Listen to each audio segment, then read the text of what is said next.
श्री सच्चिदानंद सद्गुरु साईनाथ महाराज की जय। श्री सच्चिदानंद सद्गुरु भरद्वाज महाराज की जय। गुरुदेव दत्त। సద్గురు శ్రీ సాయినాథుని యొక్క సాన్నిధ్యంలో ఆచార్య ఇక్కడ భరద్వాజ మాస్టర్ గారి యొక్క ఆశీస్సులతో ఈరోజు శ్రీ సాయినాథ ప్రబోధామృతంలోని అంశాలని నిర్వహించుకుంటున్నాం. ఈ ప్రబోధామృతంలోని ప్రతి ఒక్క అధ్యాయంలో ఉన్న సారాంశము అద్భుతమైన జీవిత విధానాన్ని, ఇది ఆధ్యాత్మిక సౌధానికి పోయే మార్గాన్ని తెలియజేస్తుంది. ఆధ్యాత్మిక సౌధం అంటే ఆధ్యాత్మిక భవనము. భవనము అంటే శరీరము. ఇందులో అమృతము, గుణామృతము ఆధ్యాత్మిక అంటే ఈ భవనంలోకి ప్రవేశించడానికి ఇది దోహదపడుతుంది. ఆచార్యుడు అంటే ఆ భవనంలో సరిగా సంస్కరించుకోవడానికి, అంటే శుభ్రం చేసుకోవడానికి. ఇక్కడ వాడ అంటే ఇల్లు, ఇల్లు అంటే శరీరం, అలాగే సౌధం అంటే శరీరం. అలా భావించుకోవాలి మనం. ఇందులో ఈ యుగానికి, నేటి యుగానికి, ఇది కొత్త యుగం అనండి, నవయుగం అనండి, కలియుగం అనండి, ఏదైనా సరే ఈ యుగానికి ఈ కాలంలో మనకు ఒక ధృవతార షిరిడి సాయినాథ్. ధృవతార అని ఎందుకంటున్నాం? ధ్రువుడు చూడండి, చిన్నప్పుడు ఎంతగా సాధన చేసి మహావిష్ణువు యొక్క సాక్షాత్కారం పొంది అతడు కోరకనే ధ్రువ నక్షత్రంగా అనుగ్రహింపబడ్డాడు. సాయినాథుడు గురుసేవ ఎంత తీవ్రంగా చేసి ఆ స్థాయికి పొందాడు. అంటే మనకి ధృవతార అంటే మనకి మార్గదర్శి. ఈ యుగానికి, మన జీవిత విధానానికి, ఆధ్యాత్మిక శోధానికి, మార్గానికి ఒక ధృవతార అంటే దారి చూపించేవాడు. ఎట్లా అంటే ఈ యుగంలో మతము, కులము, జాతి, ఆచార వ్యవహారాలు అన్నిటి పట్ల కూడా ఒక సమన్వయం కలిగిన జీవితాన్ని అందించాడు సాయినాథుడు. మతానికి, కులానికి, జాతికి, ఆచార వ్యవహారాలకి అన్నిటికీ సమన్వయం చేశాడు. దేనికి దాన్ని విడపట్టలేదు ఆయన. అందుకని ఆయన ఏ మతానికి చెందలేదు, ఏ జాతికి చెందలేదు, ఏ కులానికి చెందలేదు, అన్ని ఆచార వ్యవహారాలు కలిగి ఉన్నవాడు. చూడడానికి ముస్లిం దేశము హిందువుల వలె అగ్నిహోత్రం పెరిగించాడు, తులసి కోట పెట్టాడు, ద్వారకామని పేరు పెట్టాడు, శ్రీరామనవమి, గురుపూర్ణిమ ఉత్సవాలు రెండు జరుపుకోమని ప్రోత్సహించాడు. చేశాడు కాదు, చేసుకుంటూ ఉన్నాడు. అలాగే విష్ణు సహస్రనామం, ఏకనాథ భాగవతం, జ్ఞానేశ్వరి, వివేక చూడామణి, భావార్థ రామాయణం, యోగ వాసిష్ఠము, పంచదశి. మరి ఈ గ్రంథాలన్నీ ఆయనకి ఎలా తెలుసు? చూడడానికి ముస్లిం అన్నారు మనం, కానీ ముస్లిం అంటున్నాము. ముస్లింలప్పుడు ఏకనాథుడు రాసిన భాగవతాన్ని, భావార్థ రాసిన రామాయణాన్ని, యోగ వాసిష్ఠం, రాముడు చెప్పిన, వశిష్ఠుడు చెప్పిన వాళ్ళని ఇవన్నీ చదవమని చెప్పాడు. ఇప్పుడు అక్కడ ముందుగా చదువు ఉంటే చదవడం చెప్పచ్చు. అది చదివిన దాఖలాలు ఎక్కడ ఉన్నాయి? అందుకని ఇక్కడ ఈ యుగానికి దానికి అంటే ఏమిటి? అన్ని సద్గ్రంథాలు పారాయణ చేయవలే, శ్రవణం చేయవలే. ఏదో ఒకదాన్ని పట్టుకొని మొదలాడకూడదు. ఒక గ్రంథాన్ని పట్టుకొని ఇదే నాకు సాక్షాత్తు దైవస్వరూపం అనే భావన ఉండకూడదు.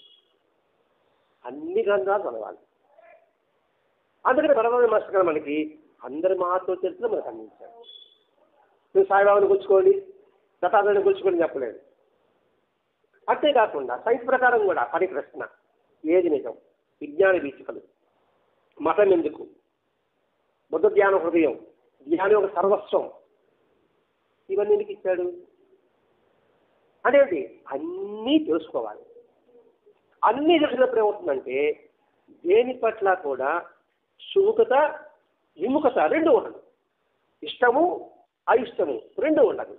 రెండు ఎప్పుడైతే ఉండకుండా ఉంటుందో మనసు ప్రశాంతంగా ఉంటుంది. ఇక్కడ సాయినాథుడు నువ్వు ముస్లిం అనుకుంటు కదా, ఇన్ని గ్రంథాలు పాలన చేయమన్నాడు. తన గురువు పేరు వెంకుశ అని చెప్పాడు. ఎందుకంటే ఇక్కడ ఈ యుగానికి ధృవతారం చెప్పుకుంటున్నామండి. వెంకుశ అని చెబుతూ అనేక మందికి శ్రీపాద వల్లభుడిగా, నరసింహ సరస్వతిగా, దత్తాత్రేయుడిగా, అక్కలకోట మహారాజుగా ఇలాంటి సిద్ధ పురుషుడు తన రూపాన్ని నిరూపించాడు. అదేంటి ముస్లిం గాడు ముస్లిం ప్రకారమే ఉండాలా అని లేదు. అంతేకాకుండా ఏ దేవతకు మొక్కుకున్నా హెచ్చరిక చేశాడు. ఏం చేశాడు? ఏ దేవతకు మొక్కుకున్నావు ఆ దేవతకు నువ్వు చెల్లించు. అలా చెప్పగల వాళ్ళు ఎంతమంది ఉంటారు అంటే ఎంతసేపు తరబడి తిరిగేసుకుని ఇదే ఒక మతము, ఇదే ఒక కులము, ఇదే ఒక ఆచారము అని అనుకుంటుంటాం కదా. అంతే చూడండి, ఇంకో చెప్పాడు చూడండి, మన కర్మ సిద్ధాంతాన్ని గుర్తు చేశాడు. కర్మ సిద్ధాంతం ఏ మతంలో ఉంది? ఇస్లాంలో లేదు, హిందూ మతంలో ఉంది, బౌద్ధ మతంలో ఉంది, జైన మతంలో ఉంది. ఆ మతాల్లో ఉన్న కర్మ సిద్ధాంతం తెలియజేశాడు జన్మాంతర జ్ఞాన అధ్యాయం ద్వారా. ఒకటేమో మతం చెప్పాడు, కులం చెప్పాడు, జాతి చెప్పాడు, ఇప్పుడు కర్మ సిద్ధాంతం చెప్తున్నాడు. ఇప్పుడు ఆయన ముస్లిం అందామా హిందూ అందామా? వీటి వెంటికి అతీతమైన వ్యక్తి. ఆ రెండు కలిస్తేనే ఈ జీవన విధానం అనేది నేర్చుకుంటున్నారు. మన హిందూ దేశం ఉంది, భిన్నత్వంలో ఏకత్వం, ఏకత్వంలో భిన్నత్వం అంటారు. ఏమంటారు? భిన్నత్వంలో ఏకత్వం. అనేక భాషలు ఉన్నాయి, అనేక కులాలు ఉన్నాయి, అనేక జాతులు ఉన్నాయి, కానీ అందరిది ఒకే దేశము అనే భావన ఎలా చూస్తుందో ఆ భావన ఇక్కడ బాబానికి తెలియజేస్తున్నాడు అనమాట. మన మేకల కథ చెప్పాడు. ఇప్పుడు బాబాచరి చదవకుండానే బాబా ముస్లిం అని అదని అదని చెప్పడం విరితనం. ఇప్పుడు మీ గురించి అనుకోండి సార్, సంపూర్ణంగా తెలిస్తే కృష్ణయ్య మంచివాడు కాదు చెప్పగలను. అలా కాకుండా ఎవడో చెప్పాడు ఆ కృష్ణయ్య దొంగ, రాకేష్ దొంగ, నేను ప్రచారం చేయడం, లేకపోతే మంచివాడు ఆ మంచివాడు ప్రచారం చేయడం, అది ఎంత సంపూర్ణం అవుతుంది? ఒక బాబా విషయమే కాదు, మీకు రాముడి విషయం కావచ్చు, కృష్ణుడి విషయం కావచ్చు, ఇస్లాం ప్రవక్త విషయం కావచ్చు, అని తెలుసుకొని మనం డిక్లేర్ చేయాలి. ఇక్కడ మేకల కథ చెప్పాడు. ఇద్దరు పొరిగింటి మానవులు ఒకరిద్దరు ద్వేషించుకున్నారు, చంపుకున్నారు, తిరిగి మేకలు అయిపోయారు. అంటే ద్వేషం ఎంత ప్రమాదం గుర్తు చేస్తున్నారు ఇక్కడ. అలాగే లోకితను ఎంత గుర్తు చేస్తున్నాడు, చిన్నబత్త వీరభద్రపలాగా. మరి ఇవి మనిషి సంస్కరిస్తుందా, సంస్కరించకుండా చేస్తుందా?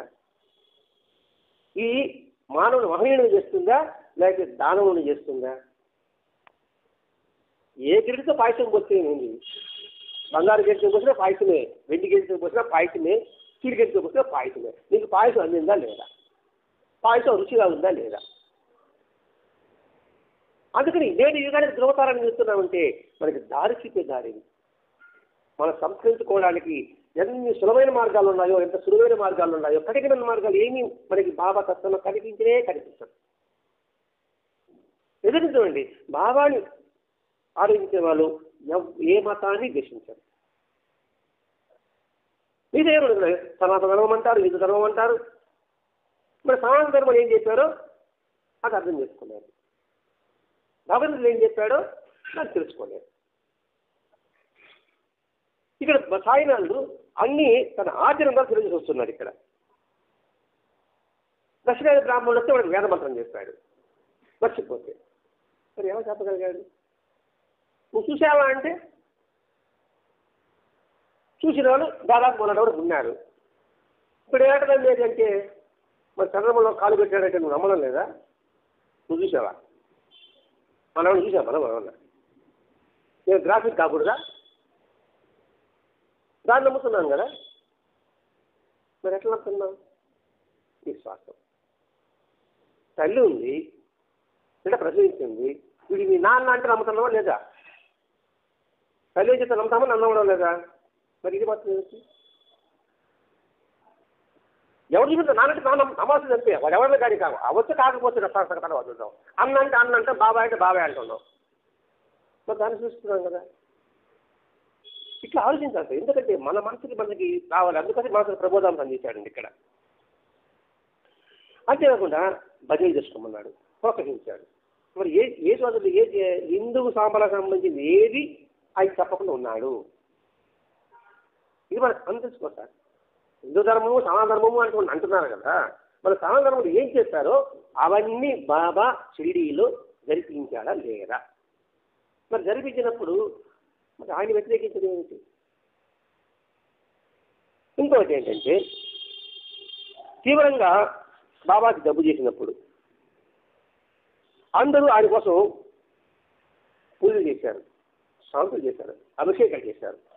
దాన్ని బాబా అంగీకరించారు.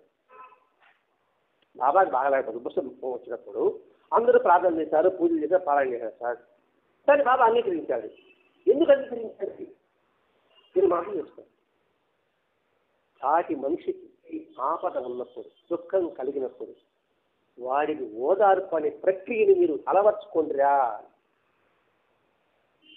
వాడు బాగా బలానికి మనకేముంది?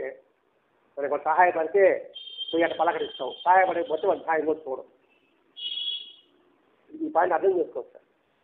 బాబాకు ఆరోగ్యం పెరగాలన్నప్పుడు కొందరు భక్తులు ఆయన ఆరోగ్యం కోసంగా పూజలు చేశారు, సాంతులు చేసుకున్నారు, అభిషేకాలు చేసుకున్న గుళ్ళంతా కూడా. దాన్ని బాబా అంగీకరించారని పదం వాడాడు ఇక్కడ. అంటే అంగీకరించిన ఉద్దేశం ఏంటి? మీరు ఇలా నడుచుకోండి. మన సాటి వారికి ఎటువంటి ఆపద వచ్చినా, ఎటువంటి అనారోగ్యం వచ్చినా, ఎటువంటి దుఃఖం వచ్చినా వారి కోసంగా ప్రార్థన చేయండి. ఇది మన నియమం కావాలి.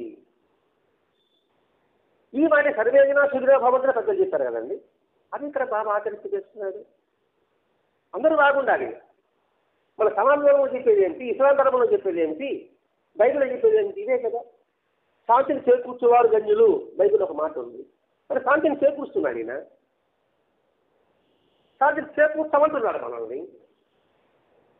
మరి ఆయన యొక్క తప్ప ఈ యుగానికి ఆయన ధృవతార కాదని చెప్పడానికి ఆస్కారం ఎక్కడ ఉండదు. ఆయన ధృవతారే. భక్తులను హైందవ ఆచార ప్రకారంగా పూజలు చేసుకుని ఇచ్చాడు. అంటే ఎవరి ఆచారాన్ని తగ్గట్టుగా వారు ఆచరించండి. ఆచారాన్ని మార్చుకోవచ్చు. నీకు ఏ ఆచారం పెద్ద చెప్పారు దాన్ని పాటించు, అంటే అది మారద్దు అని చెప్తున్నంటే మన ఏ కులదైవం ఉందో ఆ కులదైవానికి ఆరాధన చేసి తర్వాత మన గ్రామదేవతను పూజించాలి. ఇది నియమాలు ఆచరణలో. దాన్ని బాబా ఇక్కడ పాటింపజేశాడు. బాబా అవసాన దశలో అంటే శరీరం వదిలిపెట్టాడు 1918 అక్టోబర్ 15 శరీరం వదిలిపెట్టాడు. దాదాపు ఒక 2 వారాల ముందర రామ విజయం అనే గ్రంథాన్ని చదివించుకుని విన్నాడు. ఖురాన్ వినలే ఆయన, ఖురాన్ వినలే. ఇది వ్యాఖ్యానం బట్టి రామ విజయం గ్రంథాన్ని చదివించుకుని విన్నాడు. అంటే దీని అర్థం ఏంటి? నేను ఈ ముస్లిం వేషం వేరే రాస్తున్నా కూడా నేను రాముడు కూడా ఆరాధించని చెప్తున్నాను రా, అప్పుడు నన్ను హిందూ అంటావా ముస్లిం అంటావా అని మనకి ఎదురు పెట్టి వేస్తున్నాడండి. అంటే హిందూకు ముస్లింకి అతీతమైన వ్యక్తిగా నేను అని చెప్పడం. వేషం ఎలా ఉన్నా నా శరీరం ఎలా ఉంది, రెండీ పట్ల సమభావం కలిగి ఉంది. ఇంత ఉన్నప్పుడు కూడా ఆయన పేద ఫకీరే అన్నాడు. ఫకీరు పేద ఫకీరు. పేద ఫకీరంటే ఏమి లేనివాడు, అడుక్కునేవాడు అనుకుంటాం. ఎవరు అడుక్కుంటున్నాడు? తన గురువులు అడుక్కుంటున్నాడు. అప్పుడు ఎవరు? బానిస. మనకి ఏది ఇచ్చినా ఆ భగవంతుడు యొక్క అనుగ్రహం వల్లే మనకు లభిస్తుంది. కాబట్టి ఓ భగవంతుడా నీవే నాకు శరణం. ఎంత ఎదిగినప్పుడు కూడా ఒదిగి ఉండడం. ఇది వెంకటేశ్వర సంపన్నత్వం, సాధారణత్వం, సద్గురు సేవ అన్నారండి. ఇక్కడ సంపన్నత్వం అంటే ఏంటి? సాత్వికమైన గుణాలు కలిగి ఉండడం. సంపాదనతో డబ్బు ఉండడం కాదు, అధికారం కాదు, కీర్తి కాదు. సాత్విక గుణాలు ఉండడం అర్థం. సాధారణత్వం, సాత్విక గుణాలు ఉండి కూడా నువ్వు సాధారణత్వంగా ఉండు. ఇది ఎంత ఎదిగినా ఒదిగి ఉండు. ఈ రెండు ఉండాలంటే సద్గురు సేవ కావాలి. అది ఆయన చివరిలో ఇది చెప్పాడు. సత్యము ధర్మము చెప్తూ ఈ 3 చెప్పాడు. అట్లా ఇక్కడ బాబా యొక్క జీవితంలో అలాగే నేను పేద ఫకీరుని, భగవంతుని బానిసని. ఇప్పుడు ముస్లిం భక్తులు వచ్చినప్పుడు ఆయన ఉన్న హిందూ ధర్మ ప్రకారం పూజ చేయమని చెప్పాడా? అంతేకాదు. ముస్లిం పద్ధతి ప్రకారమే, సాంప్రదాయం ప్రకారమే ప్రసాదం చేస్తే ఫాతిహా చదివించాడు, చదివాడు. ఖురాన్ మంత్రాలకు సరైన అర్థం చెప్పాడు. ఆ విషయంలో ఉన్న పండితులకి వివరణ ఇచ్చాడు. సాచి అని ఉంటుంది ఒక దగ్గర. వాళ్ళతో పాటు కాళ్ళ దగ్గర కట్టి నృత్యం చేశాడు. అరబీ పార్టీ పక్కన పాటలు పాడాడు.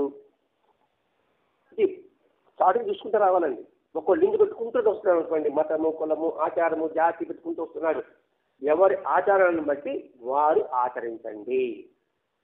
మీ ఆచారాలు వ్యవహారాన్ని మార్చుకోవద్దు. వీళ్ళతో ఉన్నప్పుడు ఇలా చేశాడు, వాళ్ళతో ఉన్నప్పుడు అలా చేశాడు. అంతేగాని వీళ్ళతో ఉన్నప్పుడు ఇలా చేయకూడదు చెప్పలేదు, వీళ్ళతో ఉన్నప్పుడు ఇలా చేయాలని చెప్పలేదు. ఇందులో మహాత్ములు ఇది ముస్లింలు ఆయన మహాత్ములు అని చాలామంది పరిగణించున్నారు. అమెరికన్ ఫకీర్ అతడు వచ్చి అబ్దుల్ బాబుని పంపించాడు కదండి. ఎలా పంపిస్తాడు? ఆయన మహాత్ములకి అవగాహన లేకపోతే. అలాగే తాజుద్దీన్ బాబా పంపిస్తాడు బాబా గారికి. తాజుద్దీన్ బాబా ముస్లిం కదా, జన్మతః ముస్లిం. తాజుద్దీన్ బాబా జన్మతః ముస్లిం, పుట్టాడు ముస్లింలకు పుట్టాడు, ఆ జాతిలో జన్మించాడు. కానీ బాబా అలా లేదు. అయినప్పటికీ తాజుద్దీన్ బాబా బూటీని బాబా గారికి పంపిస్తాడు. ప్రేమ్ మీరు ఒకరు నా పొమ్మన్నాడు. అలా ఎవరు పంపిస్తారు? అంతేకాకుండా తను ఆశించిన ముస్లిం శిష్యులను కూడా ఉత్తమ దశకు తీసుకొచ్చాడు. తన గురించి రోషించాలని చెప్పాడు. ముస్లిం సాంప్రదాయం ప్రకారంగా బాబా సమాజం చెప్పాడు. బందేని ఆయన ఫకీర్ పంపిస్తే ఆయన మౌలు కవ్వాలు జరిపించి అన్నదానం జరిపించాడు. ఇది సమాధి చేయడానికి ముందు కూడా. ఏకాంతంగా ఉన్నప్పుడు అరబీ మంత్రాలు చదువుతూ ఉండేవాడు. అగ్ని వేశాడు, ఇటు పాశ్చాత్య మతస్థులకి, ఇటు హిందువులకి.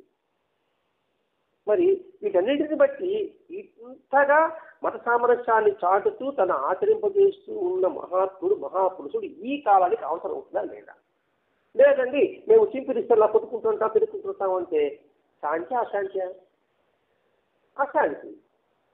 అశాంతి వల్ల ఏమవుతాం?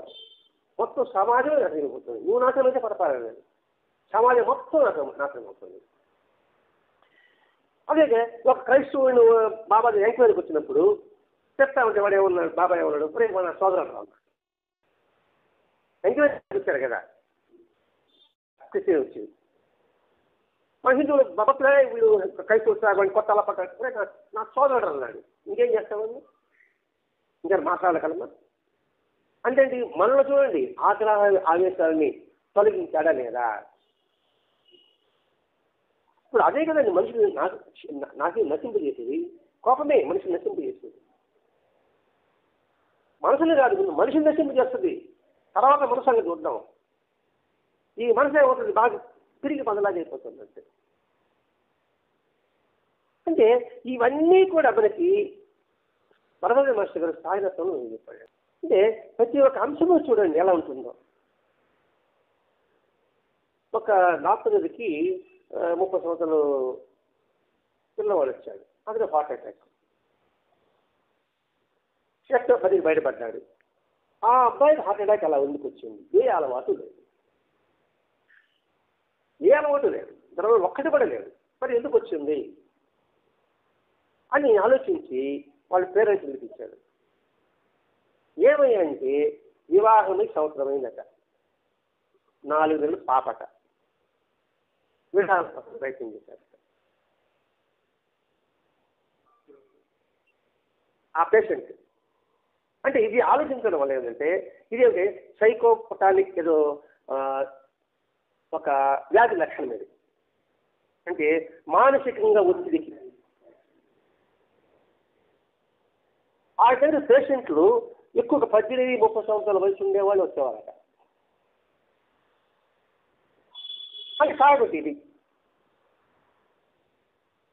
అంటే వాళ్ళల్లో టెస్ట్ చేస్తే 70-80 సంవత్సరాలకి ఎంజోమ్ ఎలా ఉంటుందో బాడీలో అంత ఆ విధంగా ఉందంటే వాళ్ళలో.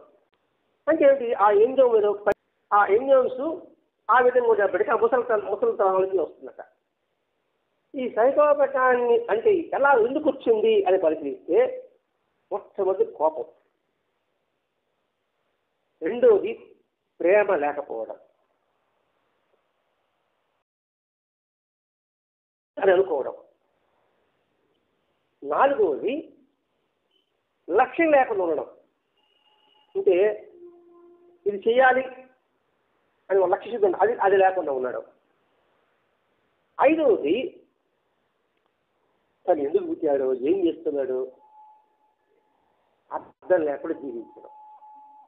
వీటి వల్లనే ఆ సైకోపటానిక్ అనే లక్షణాలు ఏర్పడి ఆ ఎంజోమ్స్ ఉంది, ఆ ఎంజోమ్స్ అదైనా తయారడం వల్ల ఇట్లాంటి గొంతు దెబ్బలు వస్తున్నాయి. ఆ తర్వాత డాక్టర్ ఏం చేశాడంటే, వాళ్ళ అమ్మాయిని చూపిస్తే సరే మీ కోడలు పిలిపించంటాడు. నేను తెలవదు తగులు కదా. సరే ఫోన్ నెంబర్ తీసుకుని ఆమెను పిలిపించి, అమ్మ చిన్న వినపం, మీ ఇంటి ఆయన్ని 3 నెలలు చెయ్యి పట్టుకుని నడిపితే నా దగ్గర తీసుకురా, ఇంకొకరికి ఏమో సహాయం అన్నాడు. సరే ఆ డాక్టర్ పరిచయం 3 నెలలు చేసేప్పటికీ విడాకుల మాట మర్చిపోయారు. ఆ పాపకు 4 సంవత్సరాలు పుట్టిన పెట్టి. అంటే అక్కడ ప్రేమ దొరికిందా, ప్రేమ పంచడం దొరికిందా, జీవితానికి లక్ష్యం ఏర్పడింది. మనం వివాహ బంధం అనేది, దాంపత్యం అనేది ఎందుకోసం మనకి లక్ష్యం ఏర్పడిందా, ఏర్పడిన తర్వాత తనకు ఎవరు లేరు అనే బాధ ఎగిరిపోయిందా, అప్పుడు ఆరోగ్యవంతుడు అయ్యాడా లేదా? వాటి కోసమన్నా ఉండాలండి. ఇది బాబా చెప్పడం ఉద్దేశం. ఇది నా సోదరుడు మనలో ఇదుడు వాడు చెడ్డవాడు మంచివాడలో అనుకోండి, మనలో ఇటువంటి భావాలు ఉంటాయండి, శాంతి భావాలు ఏర్పడుతుంది కదా. ఈ కొనలన్నీ మన బాబా మనం ఎలా ఎందుకు అవతరిస్తున్నాడు, ఈ కొనలు చూసుకోండి. పై ఆకారాన్ని ఎందుకు చూసుకుంటావు? రాముడు మనిషి అంటావు, రాముడు మనిషికి సంబంధం ఉంది. రాముడి లక్షణాలు చూస్తే ఏమి? కృష్ణుడు ఆవులు కాశాడంటావు, ఆవులు కాసడానికి ఏంటి? కృష్ణుడు ఏం చెప్పాడు ఆవులు కాశాడు కదా, ఏం చెప్పాడో దాన్ని గ్రహించు. అలాగే ప్రవక్త కావచ్చు, జీసస్ కావచ్చు. జీసస్ కన్య పుట్టాడో ఇంకొకరు పుట్టాడు, నీకెందుకు రా? ఆయన ఏం చెప్పాడు దాన్ని తీసుకోయేమి? అది ఇక్కడ మనం ఆలోచించేస్తున్నాను. ఇక్కడ వెంటనే బాబాయ్ ఉంటున్నాడు, నేను ముస్లిం కాదు, హిందువులు చెప్తాడు, నేను సద్బ్రాహ్మణుడిని, స్వచ్ఛమైన బ్రాహ్మణుడిని. అది కూడా ఈ బ్రాహ్మణుడు లక్షలాది మంది శుభ్రమార్గం నడిపిస్తాడు. అంటే ఇక్కడ ఉద్దేశం ఏంటి? బ్రాహ్మణుడు ఎక్కడ అవుతాయా? నువ్వా మసీదు కూర్చున్నావా అంటే బ్రాహ్మణ తత్వం చెప్తాడు. బ్రాహ్మణుడు అంటే ఎవరు? బ్రహ్మజ్ఞానం కలిగిన వాడు బ్రాహ్మణుడు. వాడి కులం లేదు, మతం లేదు, జాతి లేదు, వాడు బ్రాహ్మణుడు. ఇప్పుడు 4 కులాలు అనుకోండి సార్, ఇది ఉన్నత కులం అనుకుంటారు, లేదా బ్రాహ్మణ కులము, క్షత్రియ కులం, వైశ్య కులము అనుకుంటారు సార్, శూద్ర కులం అనుకుంటారు సార్. శూద్ర కులంలో ఒక డాక్టర్ ఉన్నాడు అనుకోండి, శూద్ర కులం డాక్టర్ అంటారా? ముస్లింలు డాక్టర్ అనుకోండి, ముస్లింలు డాక్టర్ అంటారా? డాక్టర్ అంటారా లేకపోతే కులాన్ని పెట్టి అంటారా? ఏమంటారు సార్? డాక్టర్ అంటారు. అది మనం గుర్తు చేస్తున్నాడు ఇక్కడ బాగా. నేను హిందువు సార్, నాకు ఇబ్బంది అయింది, ముస్లిం డాక్టర్ ఉన్నాడు, నేను పోకుండా ఉంటానా? నేను ఈ ముస్లిం పడదు కదా నాకు, పరిధులు పోతాను నేను. పోనీ పోయామనుకో, వీడు హిందువులు అని చెప్పేసి ఆయన ఆపరేషన్ చేతులు ఉంటాడా? ఇట్లా ఆలోచించామనుకోండి సార్, ఇట్లా ఆలోచన చేస్తున్నాడు శ్రీ సాయినాథుడు. అందుకే ఆయనకు ధృవతార మనకి దారి చూపించి ఆయన లక్షలాది మందిని శుభ్రమార్గం నడిపిస్తాడు అన్నాడు. అంటే శుభ్రమార్గం నడిపించేవాడు ఎవడైతే మనకేముంది, మనం దారి చెప్పాము సార్. దారి చూపించాడు. ఏ కులం వాడైతే ఏ మతం వాడి దారి చూపించాడా లేదా? లేదంటే నువ్వు చెప్పిన దారి చూపి చెప్పాలండి, నువ్వు ముస్లిం కాబట్టి బాగుంది గమ్ములు కూర్చుంటావా? లేదా ముస్లిం హిందూ కాబట్టి నేను చెప్పాను పోవాలని కూర్చుంటాడు వాడు ఏమన్నా? ఈ కొడలు ఆలోచించుకుంటున్నారండి. సాగర జీవిత విధానమే అది. ఇది మతము, కులము, జాతికే కాదండి, మన కుటుంబంలో కలుపుకోవాలి, సమాజంలో చేసుకోవాలి. ఇక్కడ సమాజం ఎక్కువ తక్కువ ఎక్కడ ఉంది ఇట్లా ఆలోచించుకోవాలి. కుటుంబంలో పరిస్థితులు ఎలా ఉండాలి, ఇది అనుభవించుకుంటూ రావాలి. అలా అనుభవించుకుంటేనే మనం ప్రశాంతంగా ఉండగలం సంగతి. మన హిందూ ఆచారాన్ని మసీదులో పాటిస్తున్నందుకు ముస్లింలు కోపం వచ్చింది. ఇదేంటి బాబా మీరు ఇలా చేస్తున్నారంటే, బాబా ఏమన్నాడు? దేశాదేశ్ వైశాఖవేషం అన్నాడు. దేశ కావాలని వేషం అన్నాడు. అంతే. ఎందుకు ఆ వేషం వస్తున్నాడు? హిందూ ముస్లింలు కొట్టుకుంటున్నారు కాబట్టి ఈ వేషం వేశా. హిందువుని ఆదరించిన, ఇటు ముస్లింని ఆదరించిన, ఇది అగ్నిని పెట్టా, తులసిని పెట్టా, ఫాతిహా చదివిస్తున్నా. కాబట్టి ఈ దేశంలో ఈ వేషం ఉంటేనే ఈ సర్వసామరస్యాన్ని మనం నిలబడడానికి అవకాశం ఉంటుందని. అదేంటి అంతా ఒకటి, సబ్కా మాలిక్ ఏక్ అన్నాడు ఆయన. ఏకం సత్ విప్రా బహుళా వదంతి అన్నారు మన హిందూ సాంప్రదాయం. అలాగే ఇస్లాంలో ఏం చెప్పారండి? అల్లా నుండి ఎల్లప్పుడూ అందరి ప్రవక్తల ద్వారా ప్రకటమైందని ఖురాన్ చెప్పబడి ఉంది. అల్లా నుండి ఎల్లప్పుడూ అందరి ప్రవక్తల ద్వారా ప్రకటమైనది ఖురాన్లో చెప్పబడి ఉంది. ఇదే మనం మతమైన గ్రంథం చెప్పుకున్నాను. ప్రతి జీవికి భక్తి మార్గాన్ని ఏర్పాటు చేసి ఉన్నాడు, వారు ఆ మార్గమును అనుసరించవచ్చు అంటే ఖురాన్లో చెప్పారు కదండి.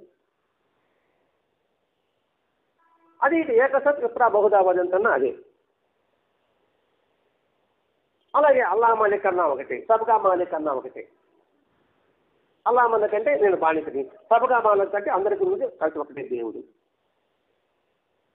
మరి ఖురాన్లో కూడా ఈ పదం వాడాడు కదా, ప్రతి జీవికి మార్గాన్ని ఏర్పాటు చేసి ఉన్నారు, వారు ఆ మార్గం అనుసరించవచ్చు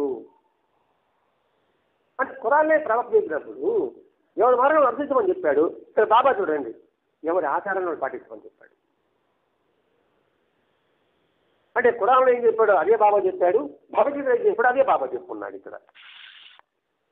అంటే ఇవన్నీ కూడా ఆధ్యాత్మిక మతభేదాలకి అతీతమని చెప్పిన వాక్కు కదా. ప్రశ్నిస్తూ మాట్లాడారు ఇక్కడ. ప్రవక్త చెప్పినా, యేసుక్రీస్తు చెప్పినా, బుద్ధుడు చెప్పినా, దేవుడు చెప్పినా, ఎవరు చెప్పినా కూడా ఇవన్నీ కూడా ఆధ్యాత్మిక మతభేదాలకు అతీతంగా చెప్పిన వాళ్ళు వాక్కు కదా. అది సాయి సాంప్రదాయ మూలస్తంభము. దేశ మతాల భేదాలకు అతీతమైంది, వర్ణ భేదాలకు అతీతమైంది. ఏమిటి?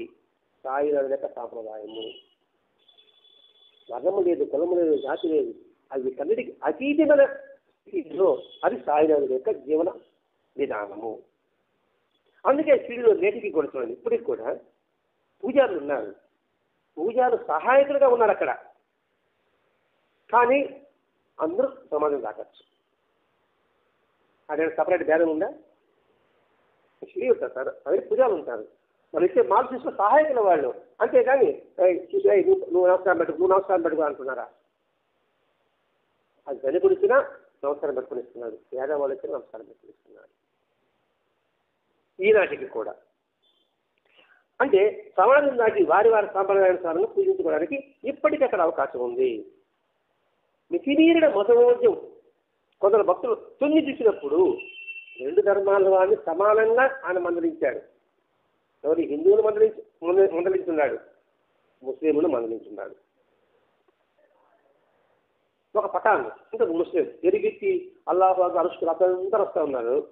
హిందువులు వచ్చారు, బాబా ఏంటి గోలగా ఉంది, మేము భరించలేకపోతాం అన్నారు. అప్పుడు ఏమన్నాడు, అదే వాడు దేవుడు ప్రార్థించుకుంటాడు అక్కడ, వాడు అలా వెలిగితే ప్రార్థించడం వల్ల వాడు లోపల దుష్టగుణాన్ని పారిపోతా ఉన్నది, కాబట్టి ఓర్చుకోండి అన్నాడు. అంటే ఒక దుష్టుడు మంచివాడు అవుతున్నాడు కదా, ఓర్చుకోమని చెప్పాడు. అదే మహర్షాపరికి సంబంధం పొందడానికి వచ్చినప్పుడు ముస్లింలు బయట కర్రలు పెట్టుకున్నప్పుడు ఎవరైతే చూస్తా సంబంధం అన్నాడు వాళ్ళు అక్కడ. అక్కడ ముస్లింని వారించాడు మతమోద్యాలలో, ఇది హిందువుని పెంచాడు. ఇప్పటికీ బాబా ఆచరించింది సధర్మ విరుద్ధమని నేర్పితే హిందువులు ముస్లింలు ఇప్పటికీ ఉన్నారు. మాత్రం ఎప్పుడా సరిది ఇప్పుడు 1980 రాసుంటాడు ఈ గ్రంథం. ఇప్పటికీ కూడా బాబా ఆచరించింది అది విరుద్ధము అని ఇక హిందువులు అంటున్నారు, ఇటు ముస్లింలు అంటున్నారు. ఒక మతస్థులు ప్రత్యేకంగా మసీదులకు వేరే మతస్థులు ప్రార్థన చేయరాదని ఎందరో తలస్తారు. ఇప్పుడు మసీదు కదా బాబా ఉన్నది, హిందువులు ప్రార్థన చేస్తారు, తప్పు అని అంటున్నారు. మసీదు గురించి ప్రార్థన చేసేది ఏంటి? అదే సలాములు అంటున్నారు. కానీ ముస్లింలకు అంత ఆదర్శకురాడు ఎవరు? ఇస్లాం మతానికి మూలకర్త వచ్చా ప్రవక్త కదా. ప్రవక్త ఆ భావం తప్పని తన ఆచరణగా నిరూపించాడు. ఏది? ఎవరి ఆచరణ పోయి వేరే వాళ్ళు ప్రార్థన చేయకూడదని. హిందూ దేవాలయంలో వచ్చి ముస్లింలు ప్రార్థన చేయకూడదు, ముస్లిం దేవాలయంలో వచ్చి హిందువులు ప్రార్థన చేయకూడదు. ఇదే కదా అప్పట్లో ఉండేది. అది తప్పు అని తన ఆచరణ ద్వారా చెప్పాడు. ఇది ప్రవక్త యొక్క జీవిత చరిత్రలో ఉంచాడు. ఒకసారి వచ్చాడు సార్ మా షాప్కి. అతను ముస్లిం, పక్కా ముస్లిం, హోల్సేల్ డీలర్ ఆయన. నేను ఆయన దగ్గర బట్టలు కొనేవాళ్ళం. ఆయన నేను సాయిబాబా పూజిస్తున్నాను. ఆయన ఏదో చెప్తాడు వచ్చి ప్రవక్త గొప్ప ఇవన్నీ అన్నాడు. నేను దానికి సమాజం చెప్పుకుంటూ వచ్చి అంగట్లోనే. ఆయన ఒకసారి ప్రవక్త జీవిత మాకు చేర్పించాడు, చదవమని చెప్పించాడు. ఏం చేశాడు, కొన్ని అండర్లైన్ చేశాడన్నమాట పుస్తకంలో. దాన్ని చదవమన్నాడు. ఏది ఆయనకు అనుకూలంగా ఉండే అండర్లైన్ చేసినాడు అనమాట. నేనేం చేశాను, పుస్తకం మొత్తం చదివినా. మొత్తం చదివితే అందులో ఉంది ఏది ఇప్పుడు ఈ మాస్టర్ రాసినారే అదే అందులో కూడా ఉంది. ఒక నజ్రాన్ నుండి, ఒక దేశం నుండి క్రైస్తవ బృందం మహమ్మద్ ప్రవక్త గారికి వచ్చాడు. అది ఆదివారం ఆ రోజు. అక్కడే మసీదులోనే వాళ్ళు ఉన్నారు. వారి మతానుసారం ప్రార్థన చేసుకున్నారు. ఆదివారం చర్చికి పోతారా, వచ్చే చర్చి కనబడలేదు, మసీదులో ఉన్నారు, ప్రవక్త అక్కడ ఉన్నాడు, అక్కడికి ప్రార్థన చేశాడు. అందుకు అక్కడ ముస్లింలు అభ్యంతరం చెప్పాడు. అప్పుడు ప్రవక్త మాత్రం వారి అభ్యంతరాన్ని తోసిపుచ్చాడు. మీ మత ప్రార్థనలు మీరు చేసుకోమన్నాడు. ఈ సంఘటన ప్రవక్త గారి సహజులైన ప్రత్యక్ష సాక్షి అయిన జడుల్ మాత్ తెలుగు చెప్తున్నాడు మాస్టర్ గారు. హదీస్ అనే గ్రంథంలో ఉంది. ఈ పుస్తకం నేను చదువుకుంటాను నాకు తెలిసి. అంత అయిన తర్వాత ఆ పుస్తకం తీసుకొచ్చాడా, ఏమన్నాడు, అదే సార్ ప్రవక్తకి క్రిస్టియన్ ప్రార్థన చేయించాడు కదా, మొత్తం ఆయన చాటాడు కదా, ఎక్కడుందో అన్నాడు. మీరు ఇచ్చిన పుస్తకంలో చూసుకోమన్నా. మీ పుస్తకంలో చూసుకున్నప్పుడు ఆ పారాయణ చేస్తే ఆయన ముస్లిం పుస్తకం నాకు ఇచ్చాడు. ఆ పుస్తకం నేను పారాయణ చేశాను. నేను అనారోగ్యంగా హాస్పిటల్లో ఉన్నా. ఇది 2005లో 11లో అనుకుంటా, 2005 11 అప్పుడు పారాయణ చేసిన ఫలితం నాకు మక్కా మసీదు నుంచి తీర్థం ప్రసాదం వచ్చింది. ఎవరో మన సాయి భక్తులు సప్తంలో వాడికి ఇస్తే ఆ ముస్లిము అతని నుంచి నాకు ఇచ్చాడు. అమ్మ చెప్పాను, పురాణ మీకు పుస్తకం చదువుతాను నేను. నాకు మక్కాకి ప్రసాదం వచ్చేస్తాను అనారోగ్యంగా ఉన్నప్పుడు, హాస్పిటల్లో ఉన్నప్పుడు. మరి నాకెందుకు మక్కా ప్రవక్త నాకెందుకు ప్రసాదం అందించాడు? ప్రసాదం వచ్చేది నేను అనుగ్రహించే ప్రసాదం వస్తారు కదా. మీరు కూడా మక్కాకి పోతారు, ఆ ప్రసాదం బట్టి ఏమంటారు, నాకు అనుగ్రహం నా ప్రసాదం వస్తాయని మీరు అంటారంటారా? మరి ప్రవక్తకి లేని మత భోజనం మీకెందుకు అన్నది. ఇప్పుడు ప్రవక్త ఆరోపణ ప్రసాదం అందింది కదా నాకు. మరి మీరేది మీరు పూజ తప్పదు చెప్తుంది ఆయన వాదించా. వాళ్ళు విషయం చెప్పేశారు. ఇది దాంట్లో దాన్ని కాయం అయిపోయాడు అనుకోండి. మీకు ఇంగ్లీష్ పుస్తకాలు ఉండేది అదే ఈ పుస్తకం చదువుకుంటాను నాకు తెలిసి. ఇప్పుడు అర్థం అవుతుంది నాకు. నిజానికి ముస్లింలు క్రైస్తవులు పడుతుంది అసలు. క్రైస్తవులు వీళ్ళ సైతాల్లో వీళ్ళ పాపులు అంటారు. అటువంటి వారిని తీసుకుని ప్రార్థన చేసి తగలేదు ప్రవక్త. అంటే మాకు ఎంత లోతుగా చూసాడు. అటువంటి సందర్భంలో మసీదులో ప్రార్థన చేసుకున్న ఆ క్రైస్తవ బృందం వాళ్ళకి ఆదరిస్తుంటుంది. అరే మన మతస్థులు కాదు వాళ్ళు, కానీ మనకు ఆశ్రయం ఇచ్చారు కదా అని వారు సంతరం పడి ఉంటారా ఉండరా? నిజమైన వాళ్ళైతే, నీటి నిజాయితీ కలుగున్న వాళ్ళైతే, మనసున్న వాళ్ళైతే, ఆదివారం ప్రార్థన చేసిన అవకాశం లేకపోతే మనం ఇక్కడ ప్రార్థన చేసే అవకాశం ఇచ్చాడు కదా, ఆయన ముస్లిం అయినప్పటికీ కూడా అన్నప్పుడు వాళ్ళు సంతరించి పడి ఉండరా? ఇది మనం బాబా చేస్తున్నాడు. బాబా చేస్తున్నాడు, మనం సంప్రదింపజేస్తున్నాడు సార్ ఇక్కడ. అందుకనే ధ్రువతార ఈ యుగానికి, ఆధ్యాత్మిక సౌదానికి, ఆధ్యాత్మిక జీవితానికి, లౌకిక జీవితానికి కూడా. అంటే అదేవిధంగా నిజమైన ఇస్లాం మతం ధర్మం ఏదో బాబా చెప్పాడు. ఏమిటి ఇస్లాం ధర్మం? ఒకటి శరణాగతి, మొట్టమొదటి ధర్మాచరణ. ఈ రెండే ఖురాన్ చెప్పింది. మరి ఈ శరణాగత ధర్మాచరణ హిందూ మతంలో లేదా, బైబిల్లో లేదా, బుద్ధిజంలో లేదా, అన్నిట్లో ఉంది కదా. మరి అన్నింటిలో ఒకటే ఉన్నప్పుడు నీకు ఎందుకు మధువోజు, ఎందుకు మదపిచ్చి? వీటికి అతీతంగా బాబా ఉన్నాడు, ఆయన ఆరాధించడంలో నీకు అభ్యంతరం ఏమిటి? ఇది ప్రశ్న వస్తుంది. ఈయన ఆరాధన నీకు అభ్యంతరం ఏమిటి? ఏం పోయింది? మీరు కింద ముస్లింలుగా మారుస్తున్నారు, చూపించండి. బాబాను ఆరాధించే వాళ్ళు ముస్లింలుగా ఏమైనా మారిపోయినారా? మీరు ముస్లింగా మారారా? నేను ముస్లింగా మారానా? బట్ ఎవరు మారో చెప్పండి, మరి దానికి సమాధానం ఉన్నది. ఇట్లా అనేక కోణాలు ఇక్కడ ఆలోచించి చూస్తున్నారండి. ఇక్కడ రెండవది, ప్రవక్తని హింసించిన వాడు అప్పట్లో అతడు వస్తే కూడా అతన్ని ప్రాణభిక్ష పెట్టాడు. బందీ అయితే తను హింసించిన వాడు వస్తే, అది పట్టుబడితే అది క్షమించి వదిలిపెట్టాడు. అతను చనిపోతే తన చొక్కాలు ఎత్తి దాన్ని ఆయన తప్పించాడు ప్రవక్త. అంటే శత్రువులు కూడా ప్రేమించమనే, ద్వేషించమనే, శిక్షించమనే. మరి ఇతర శత్రువు గారు ఎందుకని మీరు ఇతరుల్ని హింసిస్తారు? అది ఏ మతం వల్ల కావచ్చు, కాదు హిందూ మతం కావచ్చు, అన్ని మతాల సంగతి మాట్లాడుకుంటున్నాం. ఇక్కడ ముస్లిం మతం గురించి మనం మాట్లాడుకోవడం లేదు. ఎవరు హింసినా తప్పు అంటే ఏంటి? క్షమించే గుణాన్ని దాన్ని అలవర్చుకో. మతంతో సంబంధం ఉందో, కులంతో సంబంధం లేకుండా. అతను చనిపోతే ప్రవక్త ప్రార్థన చేశాడట. ఏది? తను చంపడానికి వచ్చిన వాళ్ళు చనిపోతే అతని కోసం ప్రార్థన చేశాడు. ఇప్పుడు మనకేంటి? మన సన్నిధులు కావచ్చు, మన బంధువులు కావచ్చు, మన తెలిసిన వాళ్ళు కావచ్చు, తెలియని వాళ్ళు కావచ్చు, ఎక్కడో సరే ఎవరైనా చనిపోయారని కంటే కనబడితే భగవంతుడా వాడికి శాంతి ప్రసాదించు అని కోరడంలో నష్టం ఏమన్నా ఉందా? మరి సంస్కరణ కాదా? అంటే ఇటువంటి అన్ని కోణాల్లో మంచి సంస్కరించుకోవడానికి ఇక్కడ మనకి చక్కటి జీవన విధానాన్ని, శైలిని కూడా మనకి సాయినాథుడి ద్వారా మనకి భరద్వాజ మాస్టర్ అందిస్తున్నారండి. అంటే అన్ని కోణాల నుంచి నువ్వు చూడు, అన్ని కోణాల నుంచి కూడా నువ్వు సంస్కరింపబడానికే నీకు మార్గాలు ఇక్కడ కనబడుతుంది. ఇక్కడ నేను ఒక మార్గం అంటే ఏముండదు, అన్ని మార్గాల్లో కూడా నువ్వు ఆ గమ్యం చేరవచ్చు.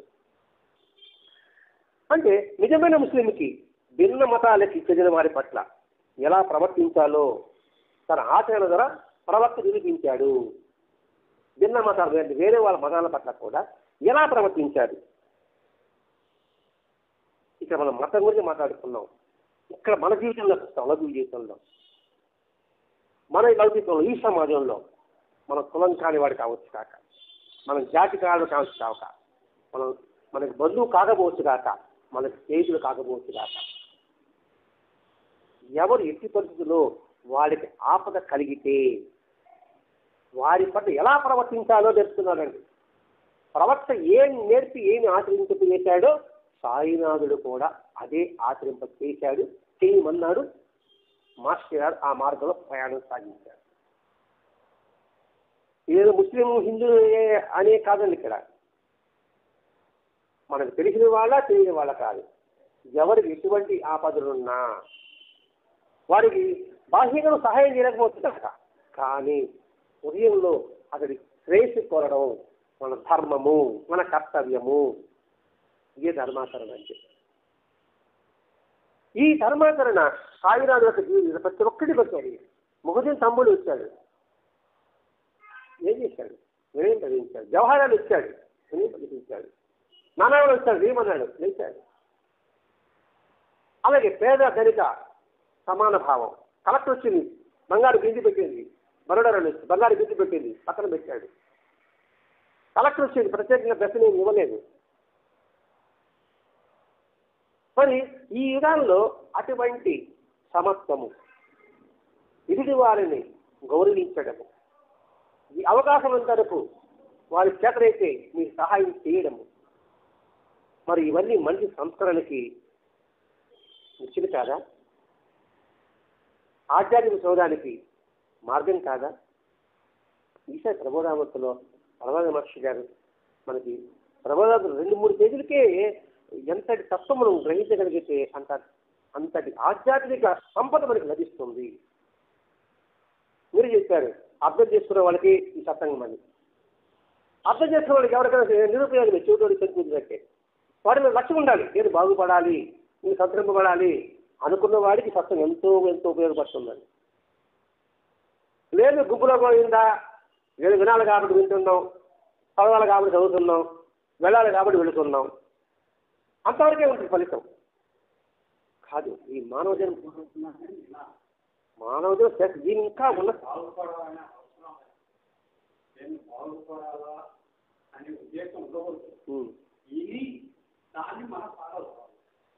అంటే నేను చెప్పి కరెక్టే. బాగుపడాలంటే ముందు సంస్కరింపబడాలి, సంస్కరింపబడితే అమలు చేయాలి, అది బాగుపడతానికి అవకాశం ఉంటుంది అనే విషయమే ఈరోజు భరద్వాజ మహర్షి గారు మనకి ఈ నేటి యుగానికి సాయినాథుడే ఒక ధృవతార